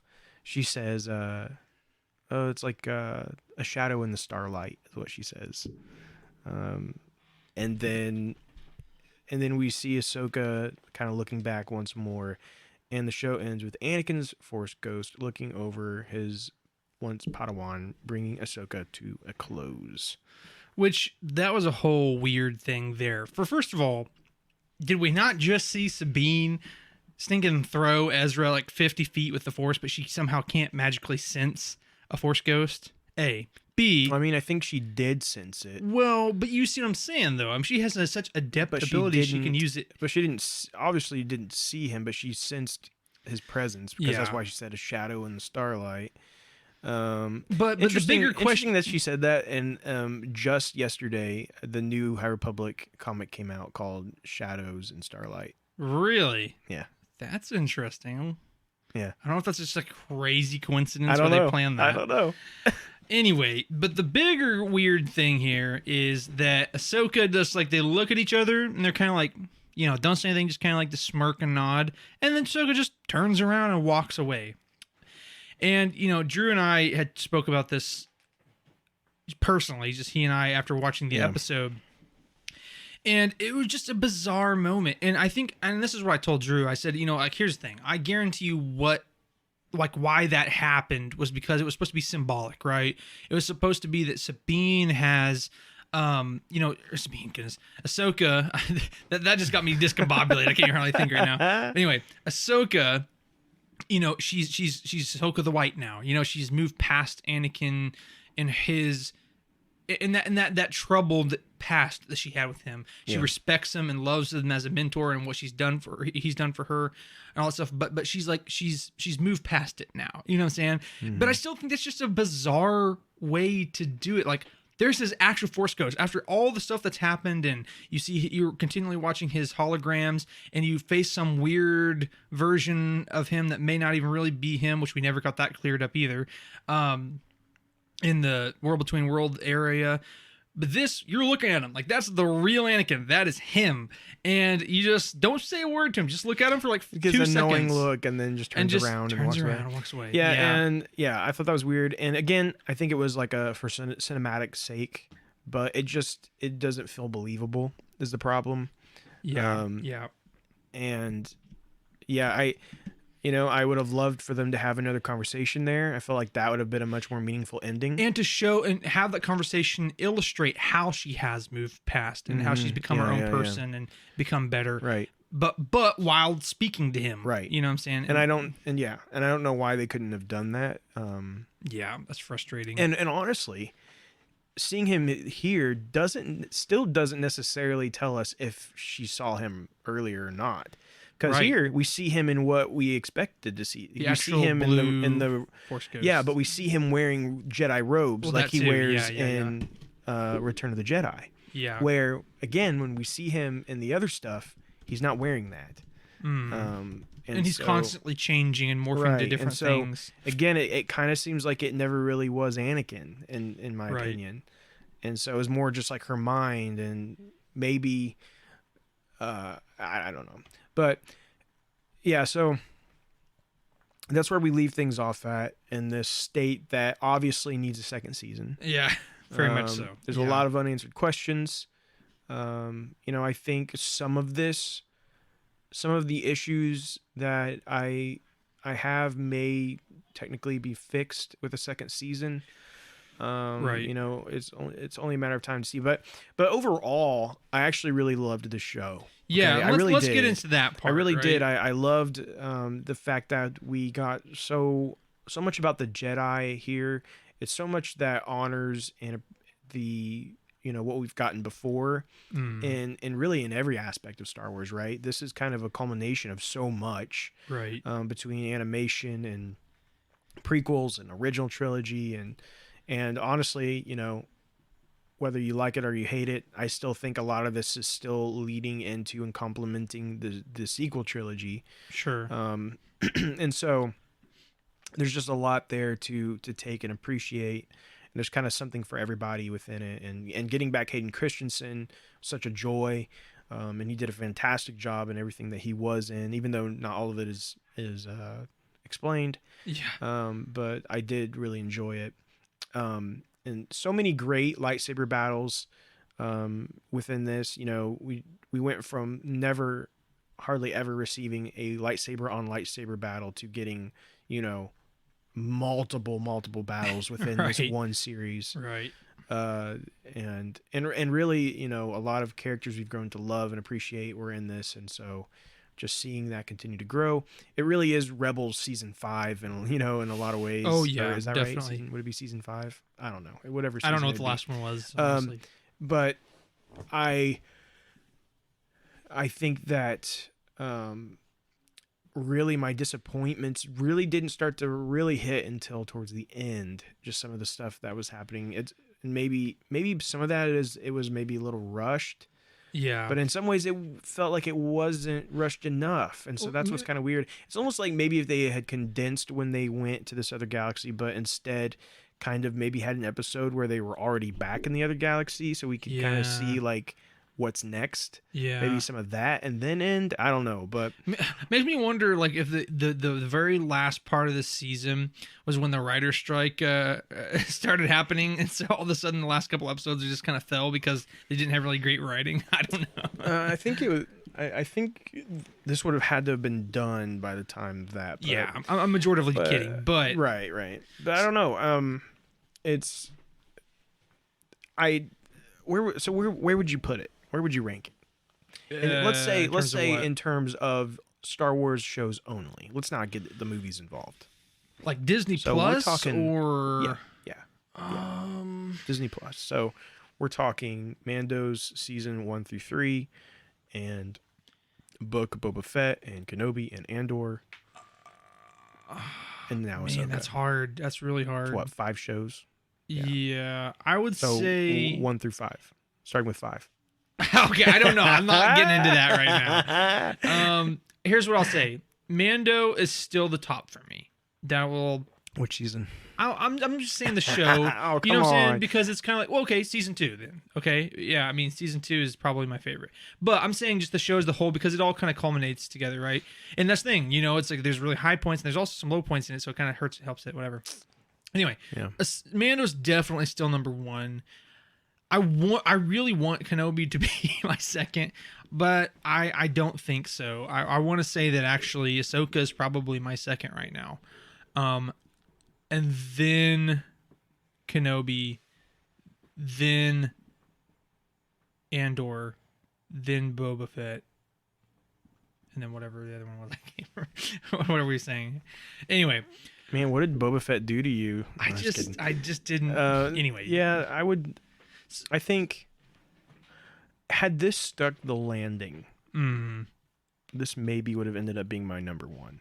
same. Yeah, But I think again, the way the last couple episodes kind of brought it down for me a little bit, and it just for a couple of reasons. So, where Mando season 2 kind of really just like had me hyped most of the time, it seems like. yeah. And maybe I have, what was that?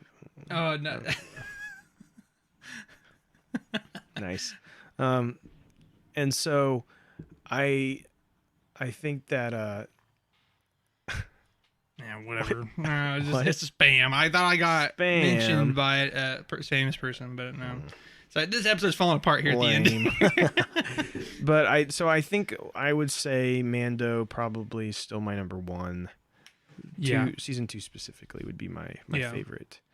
And then probably I do think Ahsoka would be my second. Yeah. Yeah. So And then from there, probably Kenobi, Andor. basically the exact same. It's exactly the same, isn't it? Exactly It's the exactly same. the same. So yeah, I mean, just to end off on my piece here.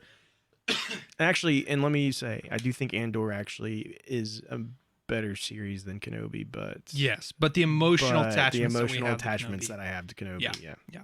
I'm on the same page as you. Anyway, but my thought with Ahsoka, and it's much of what you've already said, but for me, I know we kind of been dogging on these last couple episodes. It seems like kind of like a put down fest. It seems like this episode, but really, truly, I really enjoyed the Ahsoka series, especially like the season 1 here, and I mean that's made evident as both of us saying it's our second favorite over Kenobi, over Andor. That's how much we liked it. I think there's some phenomenal pieces here. There's great. No, go ahead. I was gonna say there's great additions to the lore. Amazing lightsaber battles. The choreography, especially in the first half, was really good. We got some very interesting callbacks and all this great stuff. And like I said, I think that made this show really good. It's just that for whatever reason, in the last 2 or 3 episodes, it just really fell flat for whatever reason. And I'm not sure why that is, what happened on the back end that made that happen. But because of that, it really kind of put, not a bad taste in my mouth, but you're just kind of like, what happened there? But overall, I really did enjoy the show. Yeah, I think that,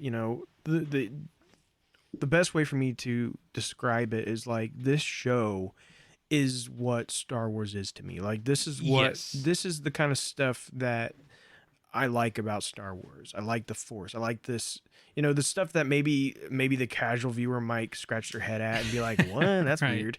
I love that. I love that stuff. The fact that we may deal with the Mortis stuff. Yeah. I'm all in. I know a lot of people will be like, "What? Like, let's just stick to having a war against the Empire." But Yeah. I'm all about it. This dealing with the mysteriousness of the Force and the balance of it and having all these things like that, and I'm all about it. And the fact that we've discovered a new galaxy, even though we've only seen a small portion of it, but the possibilities there are still endless and still extremely interesting to me.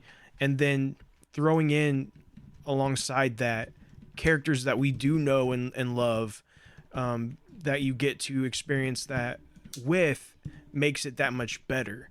And so, it's this mix of new and old with things that you love to see, like lightsabers and Jedi and it's just, and then also, throw on top of that the seeing stuff like Anakin again and seeing the Clone Wars and stuff, these emotional things for us that we love.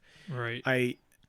I think there's so much good here, so much good about Star Wars in this series. I really do. Yeah. And I want to see more stuff like this. I agree.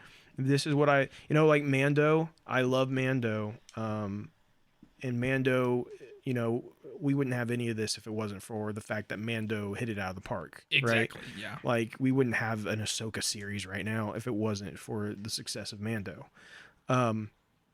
Now Mando, you know, is kind of the opposite. Was the opposite in a lot of ways. Where like at first in the first season, there were no Jedi. Right? Jedi was honestly, people thought again they were like A myth myth almost, again. yeah. And then the second season brought us Ahsoka and Luke Skywalker, which was still one of the biggest, craziest moments. I'm so glad that we watched that together. I'm so glad. And we nothing watched it has together. reached that level of hype for us yet. Even seeing Anakin again, we were excited, but I don't think anything hit the level of seeing that Luke Skywalker reveal, which was just so unexpected. Yeah, exactly. But was just that. They just really nailed it. Again, a lot of the stuff comes down to the way they portray it. Exactly. Right? And exactly. like making it a moment. It's like a lot of what happened in Ahsoka was missing that for me. And I think at the end, and I think that's what it was like. It was missing that emotional impact. Like the way they handled Luke Skywalker showing up, you see the X-Wing go by, You're like, right? wait You're a like, wait, second. what? You know? Yeah. And then you see the glove and just different things that slowly revealed. belt buckle. And just the way it all came together had you Yeah. so hyped And again, so excited. like you said, it came out of nowhere because again, we haven't seen any Jedi. We haven't Yeah. seen anything like this. And yeah, and then so like you said, I think the reveal of Luke was really no greater than the reveal of Anakin again. Right. But like you said, I think it's just really how they approached it and how they wrote it into the show is what really matters. Yeah, So, yeah. But anyways, it was good stuff. What do we get next? We don't know. We don't know what truly we get do next. not know. That's again something I'm not a huge fan of. Is just not having no idea what is next in Star Wars. Right. There's a lot of things we could say is potentially next. I think there's a good chance Skeleton Crew is not too far away. That's what I would assume would be our next series that we get, but that is not for certain. Right. I will say, you know, there have been a lot of rumors that Skeleton Crew is going to essentially be about these kids that are lost, right? They're lost out in space. And the rumor has been that they're going to be lost in this other galaxy and that ties into Ahsoka. So like maybe they're going to cross ways with Ahsoka or something of that nature. Yeah, I don't know. So I don't know if that'll happen or not, but that is a rumor that had went around a lot. And so the fact that Ahsoka didn't make it back kind of maybe strengthens that a little bit. Sure. That maybe that will be the case. Sure. And so maybe we'll see. Well, honestly, no, that doesn't make sense. I was gonna say maybe that somehow is how Ahsoka finds a way back, but that wouldn't make any sense because if we're expecting a season 2 of Ahsoka, they wouldn't have her come back on. Yeah, some random other show. Yeah. But anyways, there maybe in a season 2 of Ahsoka, these kids are with her too. I don't know, but Right. Anyways, once we find out what is next in Star Wars, you can guarantee that we will talk about it here because that's what we do. We talk about Star What Wars. we do. We talk about what's new and what's old and everything else in between. So Wow. you can Beautiful. You captured it all. Yeah, I captured it all. So you can depend on us here. So we'll be back though not too long from now. Don't worry. We'll come back and talk about whatever there is to talk about. Next week we will not be back, but the week after that most likely we'll be here talking some Star Wars with you all. So thanks again though for joining us. Thanks for listening. We always appreciate it so much. You can check us out on Facebook and Instagram.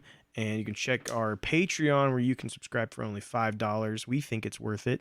And you can go and listen to our and other stuff episodes, which we hope to get another one of those out sooner than later. And Let's Sorry, pause he here was trying to- because we determined so he was going to do something last time we recorded, and Andrew forgot. But basically, right after we ended our main topic, we was going to do the trivia. I'm sorry. I'm still trying to get used to it. I need a paper that shows do. me our order like You right in do. front of me, but I don't have one. I wrote my own notes out a long time ago. Airdrop it to me. Airdrop So it to anyway, me. so yes, let's before we finally conclude, let's go for our trivia. So earlier I had asked you which bounty hunter in The Empire Strikes Back is wearing an old costume from a Doctor Who episode, and that answer is Bosk. So if you look up the Doctor Who What a episode, bosk. the Doctor Who episode, The 10th Planet, you will see a pilot dressed like Which doctor Bosk. was that? Do you know? I have no clue. It's one of the older Wow. ones. I really don't know. That is our trivia for this week. And fun fact. The voice of Huang is one of the doctors, David Tennant. yeah, that was pretty cool. So there you go. That's my fun fact. Yeah, for you my today. fun fact. And also, because I'm sure you will probably forget, let's also not forget to thank our friends over at Thank Galactic you. Empire for Yes. allowing us to use their music in our intro Their and wonderful outro. music that we had loved so much. Thank you for letting us use that. But until next time, may the Force be with you, and we thank you for joining the Jedi Eternal.